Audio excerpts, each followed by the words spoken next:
Senhoras e senhores, muito boa tarde a todos e obrigado por aguardarem. Sejam bem-vindos à teleconferência da Marisa para a discussão dos resultados referentes ao segundo trimestre de 2020. Agora, gostaríamos de passar a palavra ao Sr. Marcelo Pimentel, diretor-presidente, que dará início à apresentação. Por favor, Sr. Pimentel, muito boa tarde, obrigado pela oportunidade. Por favor, com a palavra. Obrigado. Boa tarde a todos e bem-vindos à teleconferência de resultados do segundo trimestre de 2020 da Marisa Lojas S.A. Aqui comigo o nosso CFO, Adalberto Santos, e a nossa gerente de RI, Lara Raza. Como todos têm acompanhado, o segundo TRI foi marcado pelo ápice na paralisação da atividade do varejo físico. Conforme anunciado, a companhia concentrou seus esforços em medidas de preservação da saúde física de seus colaboradores, a manutenção da comunicação com as nossas clientes e na preservação da condição operacional do negócio, com foco especial no reforço da estrutura de capital. Já no mês de abril, tivemos o início da reabertura gradual da rede de lojas, que ao final do trimestre contava com 241 unidades em operação. Hoje, já temos praticamente 100% de toda a rede operando. Importante ressaltar o esforço logístico imposto aos nossos times nesse período, já que, apesar de operativa, a rede de lojas enfrentou e continua enfrentando, em todas as regiões, os mais diversos tipos de restrição de horário, de funcionamento, ou mesmo de idas e vindas no processo de reabertura.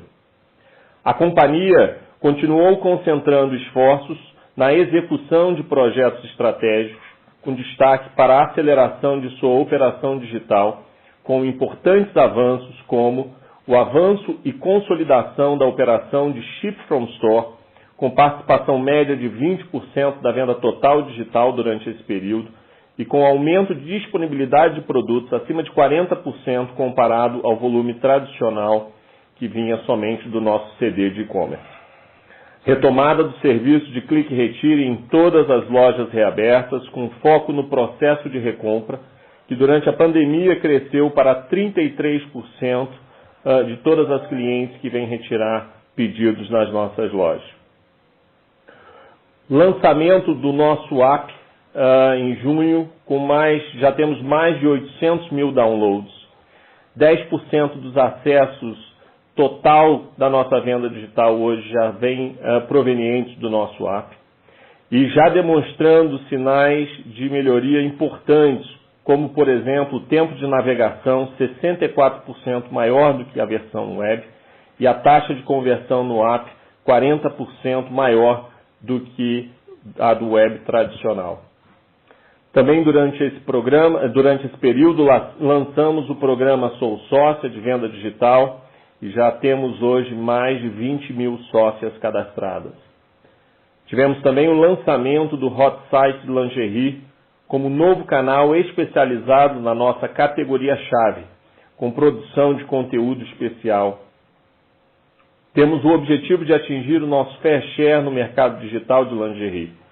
Hoje, o crescimento do lingerie no digital está acima de 250% durante os meses de pandemia. Sua participação na venda total digital mais do que dobrou, confirmando a assertividade da nossa estratégia. No Marketplace, continuamos fortalecendo nossa estratégia de estar presentes nos principais marketplaces do país e, em julho, atingimos o recorde de faturamento em lojas oficiais de moda no Mercado Livre. Neste trimestre, lançamos a categoria de Moda Casa no nosso canal digital, com produtos de cama, mesa, banho e decoração. Acreditamos que, através desse movimento, atendemos a necessidade de nossos clientes e trazemos mais uma oportunidade de uma venda incremental para a Marisa. Também demos início ao piloto de vendas por WhatsApp, hoje em modelo de soft launch em algumas de nossas lojas.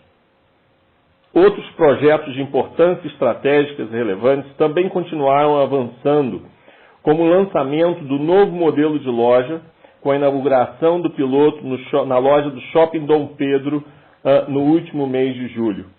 Uma vez aprovado, tal modelo deverá ser utilizado nas próximas reformas e inaugurações a serem feitas pela companhia.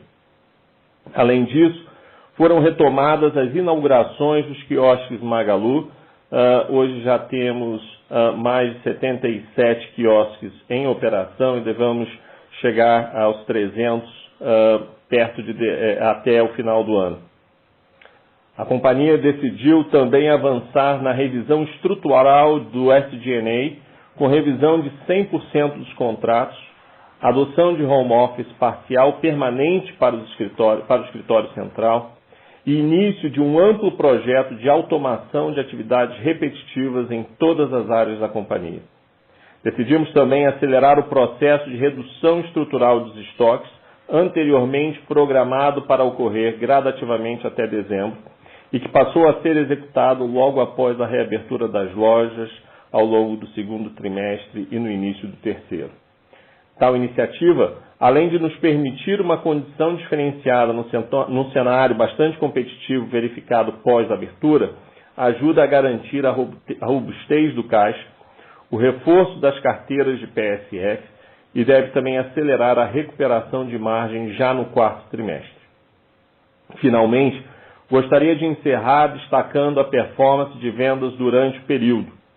A operação digital cresceu de forma acelerada em todos os meses, alcançando a marca de 113,1 no trimestre, com importante participação do Ship from Store, que, como falei, já representa mais de 20% dessas vendas digitais. A rede física de lojas, por sua vez, apesar de todas as dificuldades e restrições de operação, também apresentou performance acima do esperado, com as vendas alcançando 65% do ano anterior, com média de apenas 50% do tempo operacional disponível. Especial destaque para as lojas de rua, cuja performance mantém-se em média 10% acima das lojas de shopping, mostrando-se um diferencial para a retomada das operações regulares, além de ser uma importante alavanca para a operação digital com o clique e retire. Avançando para os meses de julho e agosto, tal performance foi ainda melhor. Com tempo médio de operação ampliando para cerca de 60%, a performance das vendas já chega próxima a 90% do realizado em 2019, mantendo o diferencial nas operações de lojas de rua. A companhia segue acreditando que ocasiões extraordinárias, como a vivida atualmente, são janelas importantes para a consolidação dos mercados. Nesse sentido, tem concentrado suas energias em aumentar ainda mais a eficiência de sua operação e se consolidar como um dos mais importantes players do varejo de moda no Brasil. Mais que isso, consolidando a nossa estratégia de multicanalidade, estamos trabalhando para nos estabelecer como o portal da mulher brasileira, atendendo de forma completa todas as suas necessidades com produtos, serviços e experiências. Passo agora a palavra ao Adalberto Santos, nosso CFO, que trará mais detalhes sobre os números do período e, na sequência, voltamos para a sessão de perguntas e respostas. Muito obrigado. Boa tarde a todos, Adalberto falando. Eu vou trazer um pouco mais de detalhes sobre os números que foram apresentados no release, suportado aqui pela nossa apresentação. Então, indo agora diretamente para o chart 2, um detalhamento maior da evolução da abertura da rede, conforme o Pimentel comentou. Nós começamos ali abril, no gráfico da parte esquerda, com 41 lojas abertas, 28 em rua, 13 em shopping, evoluindo para 84 no mês de maio e fechando o trimestre de junho com 241 lojas, praticamente a mesma quantidade lojas de rua e lojas de shopping. Em julho, esse número já alcançou 299 e, como ele mencionou, na data de ontem eram 352 lojas abertas, praticamente 100% da rede. Olhando um pouco mais em detalhe o que aconteceu no segundo trimestre, se nós olharmos a linha vermelha, ela é a média da área de vendas disponível. Então, nós começamos ali o mês de abril com 11%, fechamos junho com 69%, o que nos dá uma média de 40% da área de vendas disponível no período. 40% de vendas da área de vendas disponível no período, operando a 50% do tempo, o que dá aí, em bases comparáveis, 20% de área de vendas em tempo disponível comparável com o ano anterior. Ou seja, operando a rede 20% área tempo disponível, nós conseguimos entregar vendas apenas 35% abaixo na média do trimestre em relação ao ano anterior. É uma performance melhor do que nós estimávamos inicialmente. Então, conforme o Pimentel já havia comentado, né, a reabertura gradativa, a restrição de horário, eu acho que um efeito que nós não contávamos também é a questão do efeito abre e fecha. Nós chegamos a ter quase 100 operações que foram abertas e depois fechadas novamente, depois reabertas.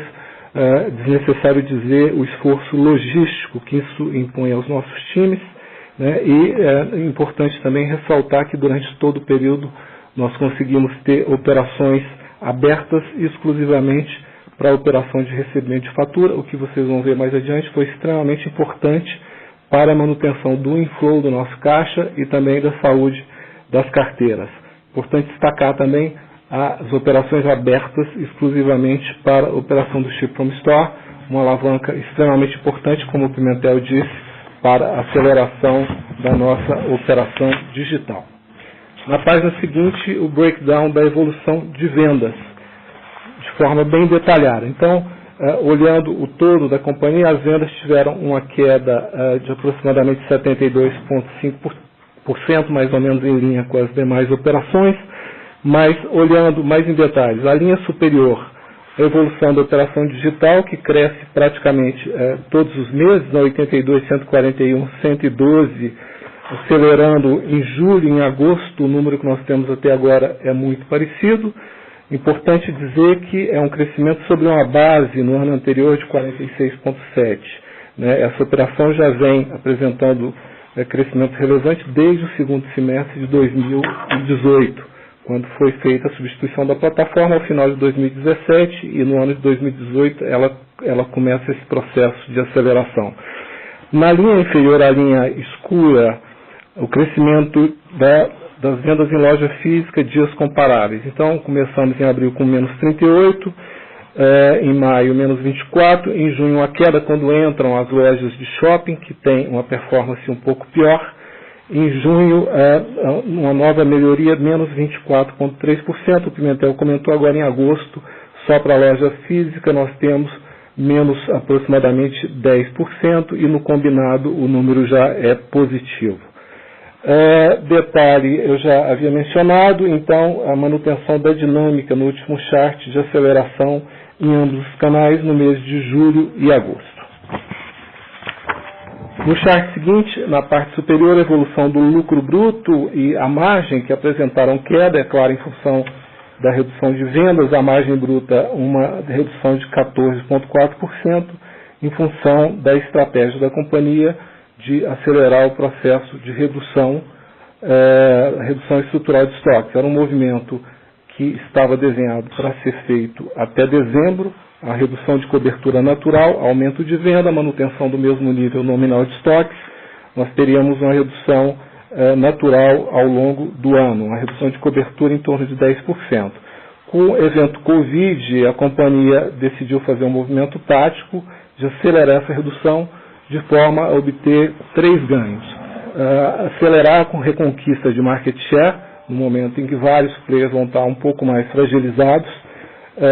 Garantir a recomposição de caixa, manutenção de níveis de caixa saudáveis, e também garantir a recomposição das nossas carteiras de PSF. Entendemos que os 3 objetivos vêm sendo alcançados.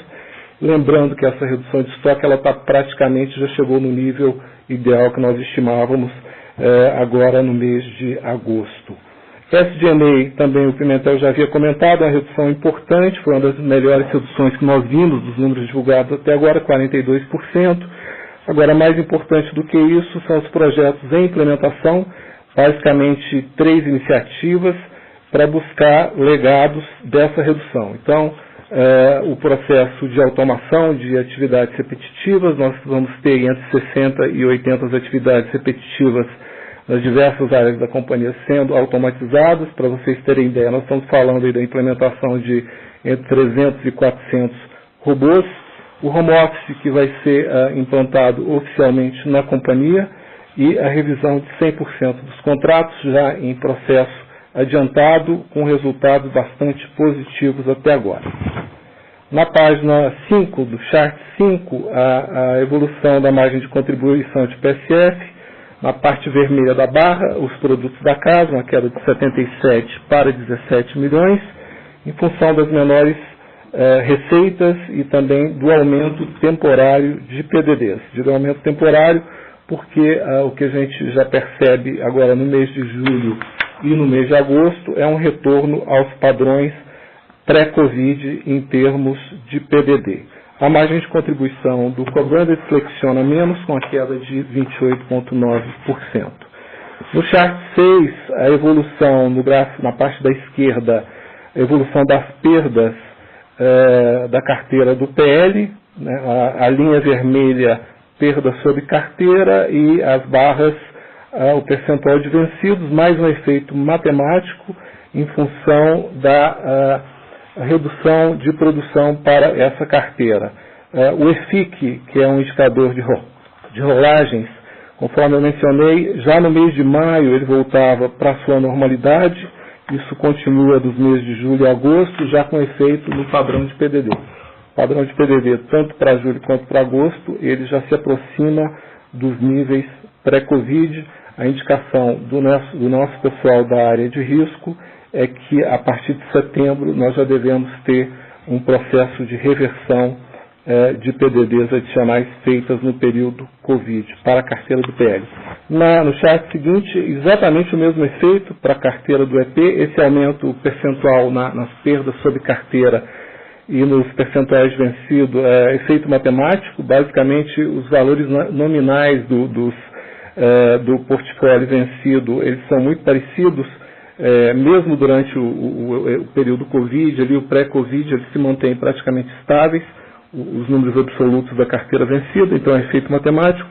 O EFIC para essa carteira também já normalizado no mês de junho, com os PDDs já aproximando os níveis pré-Covid. Ambos os portfólios, então, já voltando à normalidade. No chart 8, a evolução do EBITDA, aí o campo negativo, né, indo para o campo negativo em função da perda de performance, tanto na operação varejo quanto na operação de PSF. No chart seguinte, o mesmo efeito no resultado líquido da companhia, um resultado líquido de menos 170 milhões para o 2T20. E na página 10, o último chart, evolução do caixa operacional, que é afetado, claro, pela perda de EBITDA em menos 173 milhões.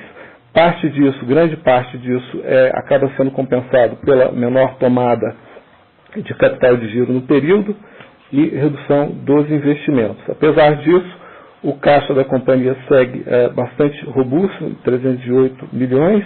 As nossas projeções indicam que esse nível deve se manter, crescer um pouco até o final do ano, mesmo com cenários mais conservadores de evolução de vendas. É importante dizer também que a estrutura de capital segue bastante preservada até agora e para todos os cenários que nós projetamos até o final do ano, deve se manter assim. Basicamente eram esses os meus pontos. Ficamos aqui agora, eu e o Pimentel, para a sessão de perguntas e respostas. Muito obrigado. Muito bem. Senhores convidados, iniciaremos agora a sessão de perguntas e respostas. Para fazer a sua pergunta, digite *9 no seu telefone para que possamos abrir a sua linha. Já temos aqui uma pergunta da Helena Vilares, do Itaú. Helena, boa tarde. Oi, pessoal, boa tarde. Obrigada por pegar minha pergunta.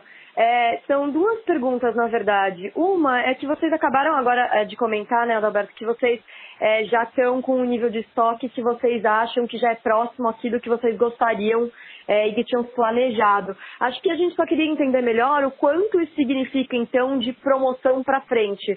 É óbvio que o ambiente está mais promocional, então que isso deve impactar um pouco a margem bruta de vocês, mas a gente só queria entender se vocês devem ver um pouco mais ainda de promoção para acabar de limpar estoque ou não, ou se deve ser um negócio um pouco mais normalizado em termos de margem bruta, agora que vocês já estão com estoque melhor.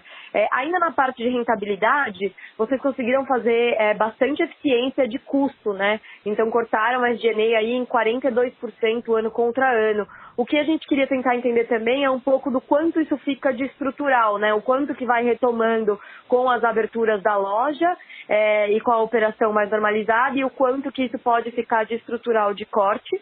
E por último, acho que o último ponto que a gente queria entender é que em relação aos serviços financeiros, vocês comentaram que o nível de PDD já está, indicaram, né, que na verdade o nível de PDD já está voltando para uma normalidade em julho e agosto, mas a carteira quando você olha, e óbvio que isso é efeito base por conta da situação como um todo, mas a carteira quando você olha ela ainda tem bastante vencido sobre o total. Então, qual que é a cabeça de vocês para frente? Ou seja, esse vencido sobre o total ainda vai ficar implicando em PDD? Vocês vão renegociar esse crédito para tentar receber isso? Como é que está a cabeça de vocês para o braço dos serviços financeiros? Obrigada. Obrigado, Helena. A gente vai dividir as respostas aqui entre eu e o Adalberto. Seu primeiro ponto com relação a estoques, nós tínhamos e víamos falando com vocês originalmente, tínhamos pré-Covid uma expectativa de uma redução estrutural de estoque para o ano de 2020 na casa de 10% de redução. Quando da pandemia, nós vimos que tínhamos uma oportunidade aqui para avançar com essa estratégia. Então, hoje nós já estamos com números de agosto, atingimos um nível de redução estrutural em 30% do estoque do que a gente vinha. E isso me leva a responder a segunda parte da sua pergunta com relação a cenário competitivo e olhando para terceiro TRI e possivelmente quarto TRI. De uma certa forma, chegamos aos objetivos que queríamos em termos de redução estrutural de estoque. Hoje, nós não temos mais a necessidade de fazer tantas promoções como, obviamente, tínhamos que fazer no início da pandemia. Segundo ponto é que agora a gente vai fazer, e obviamente o mercado continua muito competitivo, mas a gente vai fazer agora muito mais pontualmente nos itens e produtos que nos interessam a corrigir pontualmente. E aqui falando mais especificamente de inverno, que é a sazonalidade mais perecíveis que a gente tem no nível de estoque. Já houve uma redução significante, mas ainda seria a área que a gente quer continuar. Isso nos leva a uma posição que também é parte da nossa estratégia, de que a partir do quarto trimestre, nós já devemos poder mostrar para o mercado uma recuperação significativa da margem bruta da empresa, voltando a níveis que originalmente nós tínhamos planejado para o ano de 2020. Vocês vão lembrar que era o ano da nossa retomada de lucratividade e a gente está preparando a organização exatamente para isso. Então, em sumário, terceiro TRI, ainda vamos ter impactos de competitividade, mas principalmente agora, final de agosto, setembro, já mostrando uma mudança com relação a isso, e a nossa expectativa é que o quarto TRI já mostre uma mudança positiva, significativa nesse sentido. Passo agora para o Adalberto para comentar sobre os dois outros pontos da sua pergunta. Helena, primeiro aqui falando da questão do legado da redução de SG&A, né? É claro que tem uma parte importante nesse trabalho que depende, não está tão sob o nosso controle, né? Que depende dos outros, que é exatamente essa parte de renegociação de contratos em geral. O que a gente tem visto até agora é uma receptividade muito grande das contrapartes em sentar à mesa para negociar. Já temos uns primeiros fechamentos de forma bastante positiva para a companhia, mas de uma forma conservadora, olhando para o ano que vem, já a nossa expectativa é de ter uma queda estrutural de SG&A entre 5% e 8% contra a base de 2019. Isso, de novo, sendo bastante conservador em função de boa parte do trabalho que está sendo feito, não depender somente da nossa atuação. Tá? Então, entre 5% e 8% de redução estrutural de SG&A para o ano que vem. Em relação a PDD, isso que você falou aí do crescimento do número, conforme eu mencionei, tem a ver com efeito matemático. Né? O percentual de vencidos cresce sobre a carteira. Quando você analisa o valor absoluto de PDD das duas carteiras, você vê que em relação ao ano passado o crescimento não é material, principalmente na carteira do produto mais arriscado, que é o empréstimo pessoal. A variação ali, se não me engano, é de 10%, 12% em relação ao ano passado. Tá? E na medida que a carteira volta a ser alimentada, a parte fresca, a parte a vencer, volta a se normalizar. Isso está acontecendo rapidamente em função dessa estratégia de redução de estoque. Esse percentual deve se normalizar. Na véspera do Covid, a equipe técnica da área de produtos financeiros tinha concluído a implementação de sistemas com utilização de machine learning, tanto na concessão, que permite uma assertividade muito maior, quanto na cobrança. Tá? Isso nos permitiu avançar ao longo do Covid, de certa forma sendo mais restritivos, mas não diminuindo materialmente a concessão, exatamente por sermos mais assertivos.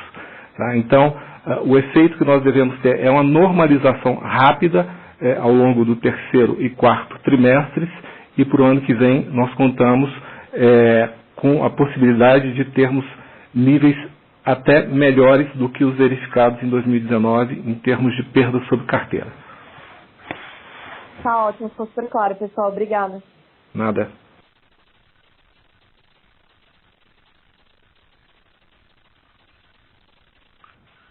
Muito bem. Senhores convidados, lembramos a todos que para fazer uma pergunta basta digitar asterisco 9 no seu telefone para que possamos abrir a sua linha.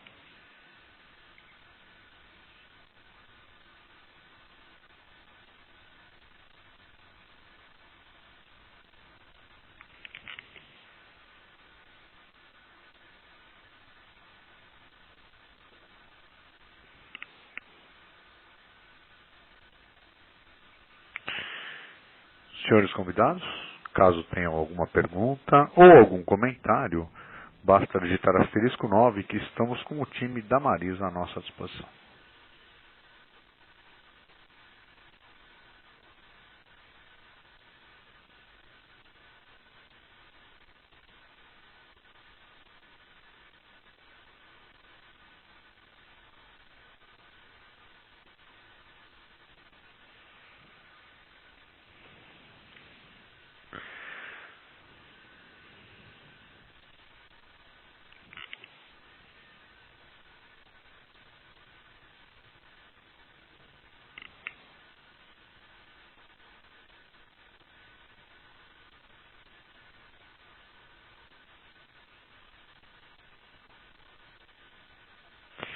Temos aqui mais uma pergunta, do João Saldanha, da Sul América.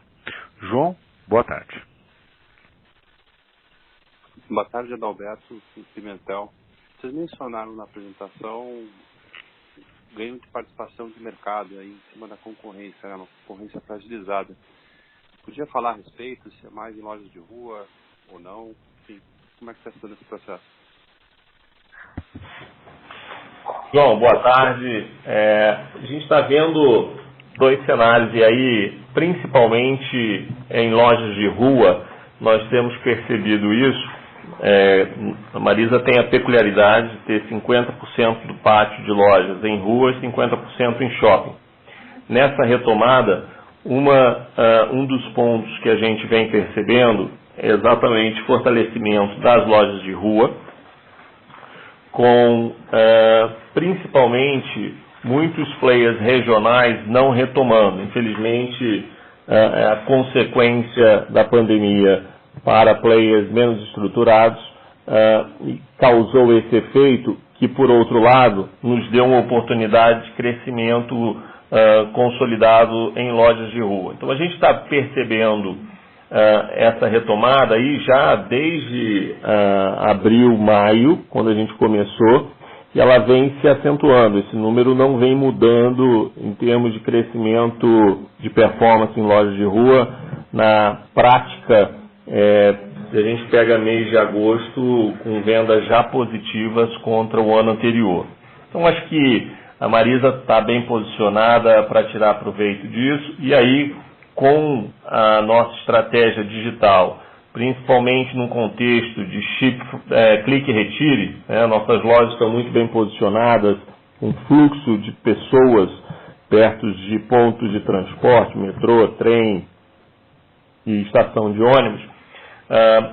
A retomada do clique e retire está voltando muito rápido, e principalmente isso atrelado a um ótimo trabalho do time de loja, também trabalhando com o processo de recompra, que, como falei, hoje já está acima de 30%. Então, a gente está confiante de que a nossa estratégia e o nosso posicionamento de oferecer moda, tendência e qualidade com acessibilidade de preço nesse momento, ele só tende a fortalecer a nossa posição.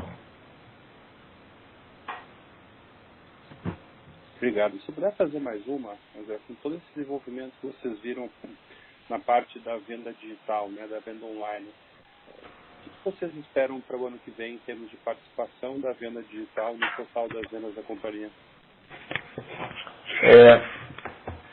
João, nós temos alguns lados com relação ao digital, obviamente. A gente ultrapassa, tirando o efeito Covid, a gente ultrapassa 10% esse ano.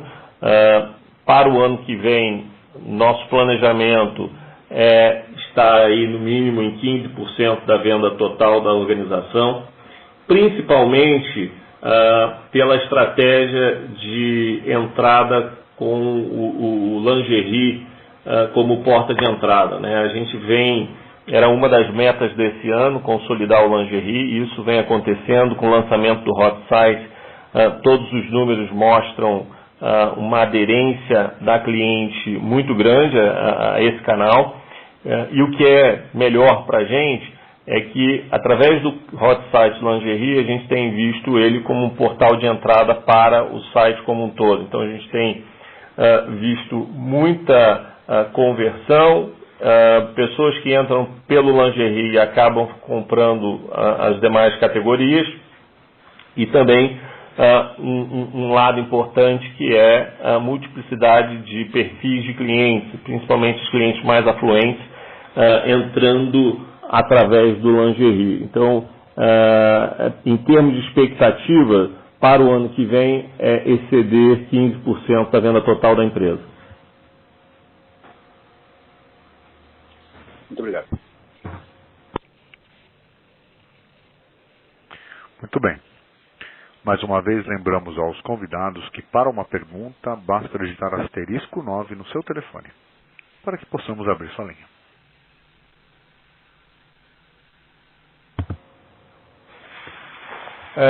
Se eu puder responder ao Tiago Jerônimo, tem uma pergunta que caiu para a gente sobre uma breve explanação em relação à parceria com o Magazine Luiza.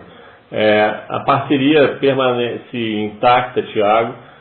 Obviamente, durante a pandemia, nós interrompemos a construção dos quiosques. Nós já retomamos. A expectativa é de fechar aí o final de agosto, final de setembro, com todas as lojas de ruas instaladas, ou seja, 150 lojas já com os quiosques.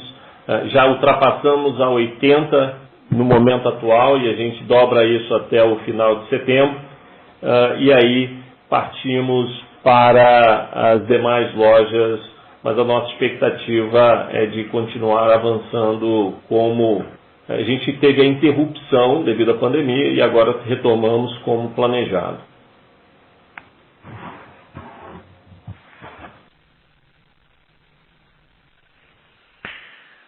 Senhores convidados, últimas chamadas para fazer uma pergunta ou comentário, asterisco 9, por favor.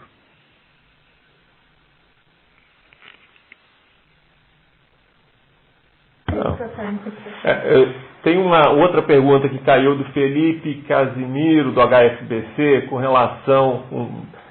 tem uma pergunta sobre a questão do Magazine Luiza, que eu acho que acabei de responder, mas tem um complemento com relação ao comportamento de clientes agora em julho e agosto, e algo também para compartilhar sobre métricas de cross-selling. Felipe, o comportamento de agosto, principalmente, né, final de julho e agosto, vem excedendo as nossas expectativas. Hoje, como mencionamos, já estamos aí muito próximo de 100% com relação ao last year. Com relação a cross-selling, também indo muito bem, tanto clique retire, como eu mencionei aqui, acima de 30%. Nós temos também métricas de recompra para pagamento de faturas que voltaram a níveis muito próximos ao do ano anterior, e nós temos todo um trabalho de recompra dessas clientes, que hoje está muito próximo de 50% acima dos percentuais que operávamos no ano anterior.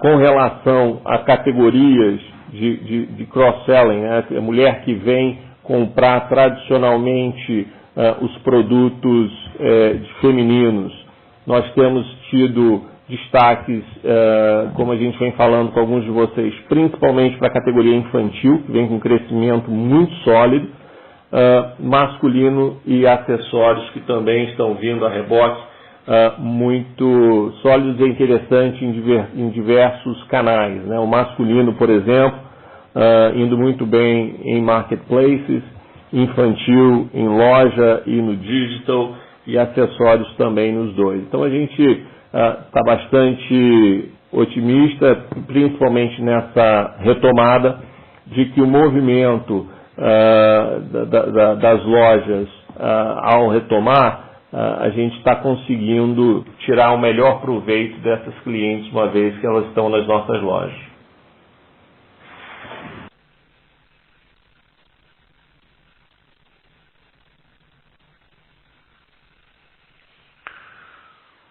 Muito bem. Senhores convidados, mais alguma pergunta, algum comentário? Por favor, asterisco 9 no seu telefone.